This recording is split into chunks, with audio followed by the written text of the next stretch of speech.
প্রশ্নপত্র ফাঁসের নামে প্রতারণার অভিযোগে একজনকে গ্রেপ্তার করেছে ঢাকা মহানগর গোয়েন্দা পুলিশ ডিবি।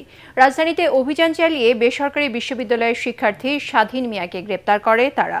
দুপুরে রাজধানী মিন্টো রোডের মিডিয়া সেন্টারে সংবাদ সম্মেলনে ডিএমপির যুগ্ম commissioner cyber security and support Syed Haruna Rashid জানান, আগামী শুক্রবার অনুষ্ঠিতব্য ৪৭তম বিসিএস প্রিলিমিনারি পরীক্ষা সহ বিগত ৬ মাস ধরে সামাজিক যোগাযোগ মাধ্যমে বিভিন্ন প্রতিযোগিতামূলক পরীক্ষার প্রশ্নপত্র ফাঁস করে আসছিল একটি চক্র। প্রতারণার মাধ্যমে কয়েক লাখ টাকা হাতিয়ে নেওয়ার কথা প্রাথমিক জিজ্ঞাসাবাদে স্বীকার করেছে গ্রেপ্তারকৃত স্বাধীন মিয়া।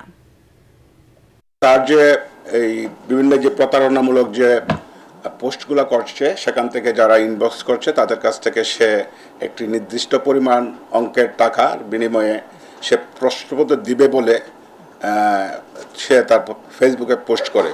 কিন্তু পরবর্তীতে দেখা যাচ্ছে সে ওই প্রতারক চক্র ওদের কাছ থেকে যারা প্রশ্নপত্র নিতে চায় তাদের কাছ থেকে টাকা নিয়ে তাদেরকে ব্লক করে দিচ্ছে।